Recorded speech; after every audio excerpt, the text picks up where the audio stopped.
Well, hello everybody. I hope you're all doing well. Okay, I've got a new channel today that I'm going to check out. This channel's called True Meaning, and this video's called The Nature of God. And the guy's name is Alan Watts. I've never heard of him. So let's check this out and see what it is. Now, I'm sure that most of you know the old story about the astronaut who went far out into space and was asked on his return whether he had been to heaven and seen God. And he said yes.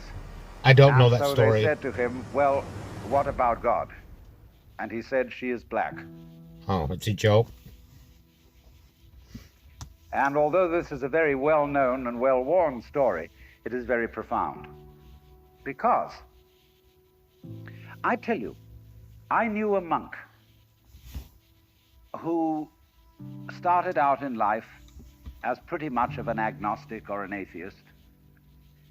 And then he began to read Henri Bergson, the French philosopher who proclaimed the vital force, the élan vital, and so on. And the more he read into this kind of philosophy, the more he saw that these people were really talking about God.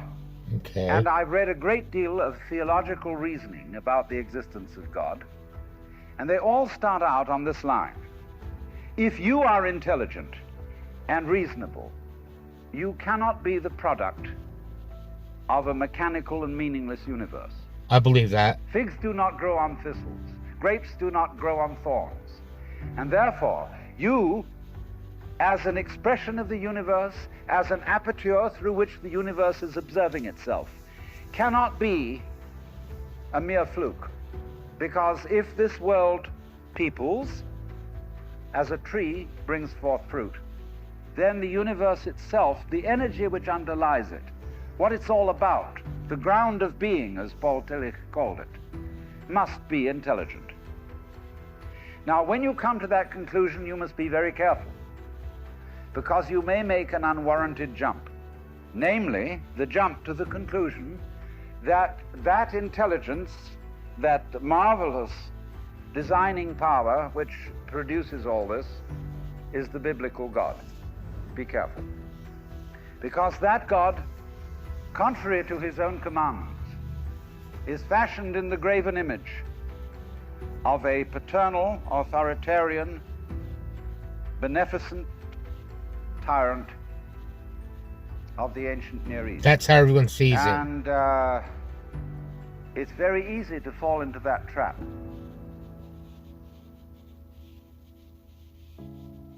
Because it's all prepared, institutionalized in the Roman Catholic Church, in the synagogue, in the Protestant churches, all there ready for you to accept. And by the pressure of social consensus and so on, it is very natural to assume that when somebody uses the word God, it is that father figure which is intended. Because even Jesus used the analogy, the Father, for his experience of God. He had to. There was no other one available to him in his culture. But nowadays, we are in rebellion against the image of the authoritarian father. But to reject the paternalistic image of God as an idol is not necessarily to be an atheist. Although I have advocated something called atheism in the name of God.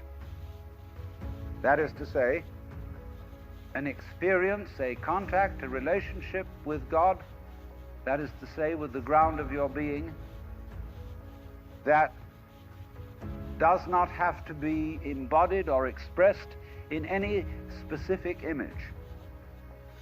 Now, theologians He's on the everything. whole don't like that idea. God is everything. Because I find in my He, discourse she, with them that whatever. they want to be a little bit hard-nosed about the nature of God. They want to say that God has indeed a very specific nature.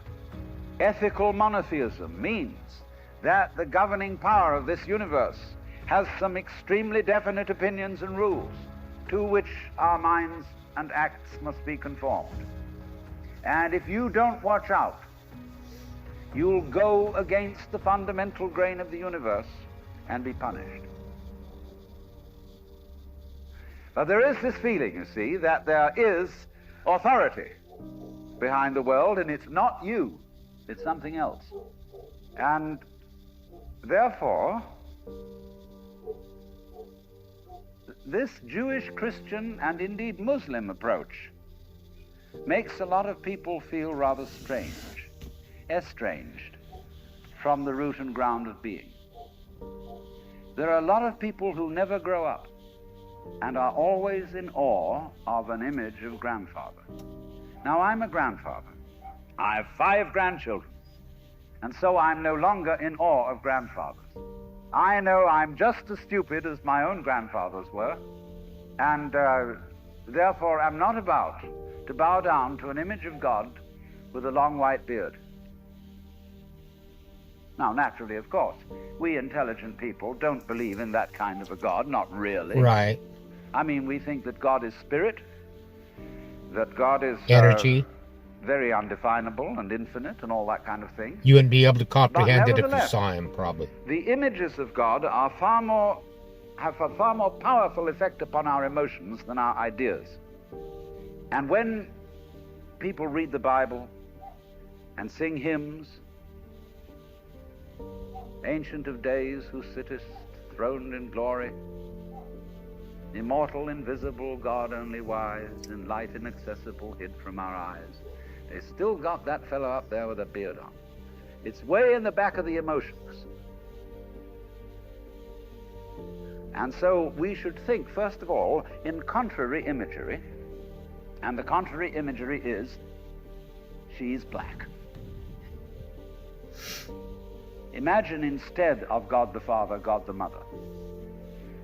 Well, she, first of all, feminine, represents what is called philosophically the negative principle.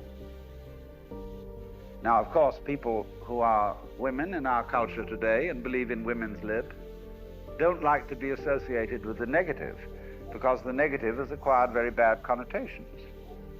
We say accentuate the positive. Well, that's a purely male chauvinistic attitude. How would you know that you were outstanding unless, by contrast, there was something instanding? Yeah. You cannot appreciate the convex without the concave. You cannot appreciate the firm without the yielding. And therefore, the so-called negativity of the feminine principle is obviously life-giving and very important. But we live in a culture which doesn't notice it. You see a painting, a drawing of a bird, and you don't notice the white paper underneath it. Right.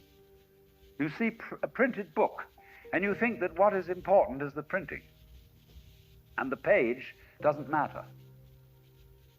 And yet, if you reconsider the whole thing, how could there be visible printing without the page underlying it?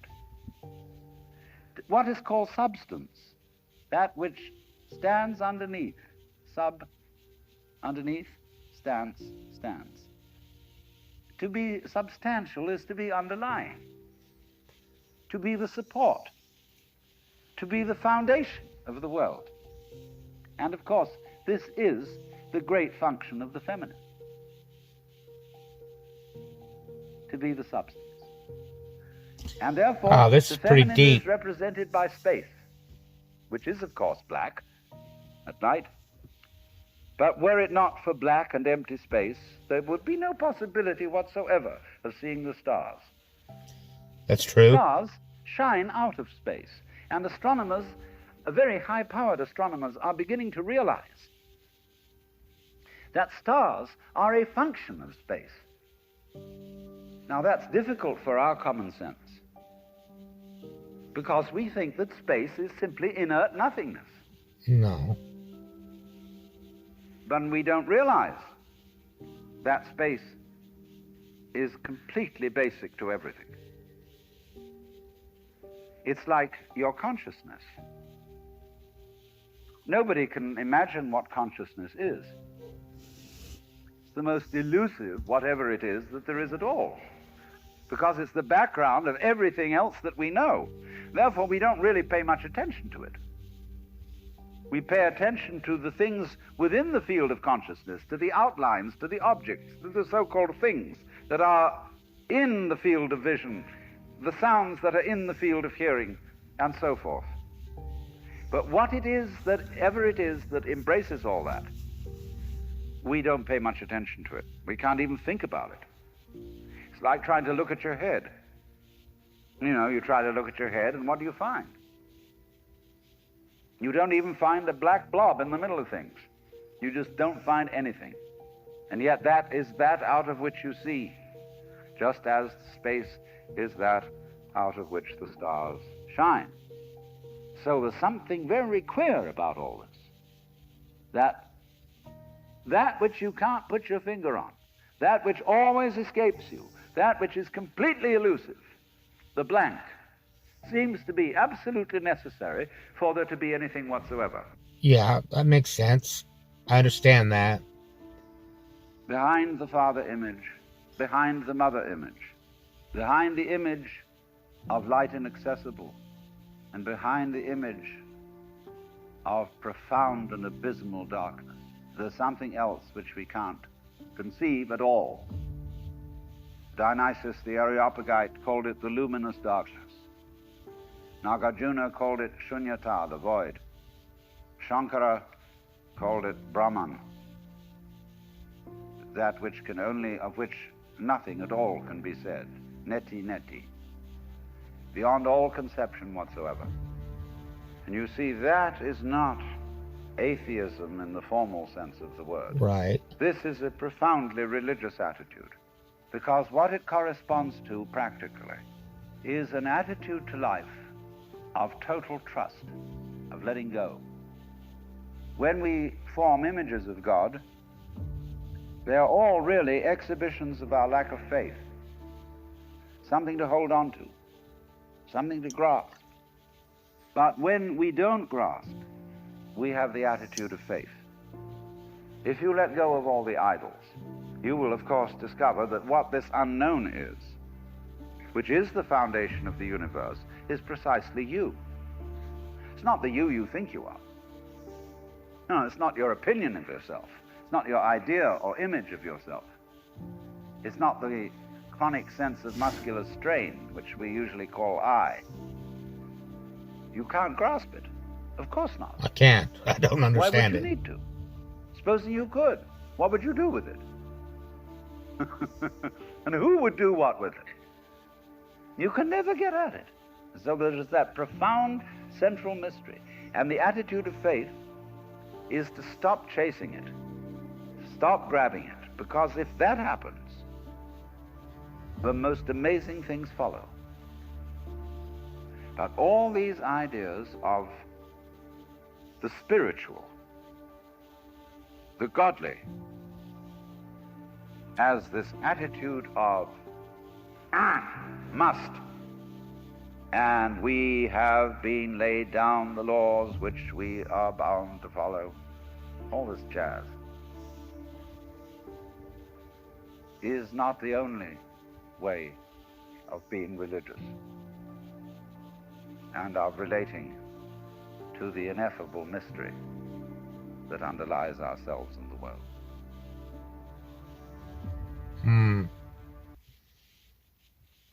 Well, that is really interesting. I didn't grasp all of it. I guarantee that. We'll all know someday when we're not here anymore. But I have faith, I think. I believe there's something out there. There has to be something. Like you said at the beginning of the video, everything was created from something, you know? It didn't just appear. Let me know what you think in the comments down below. Now let's break things up a little bit with a joke. My girlfriend left me because she found me in bed with some pasta. Can't help it, I've been feeling cannelloni.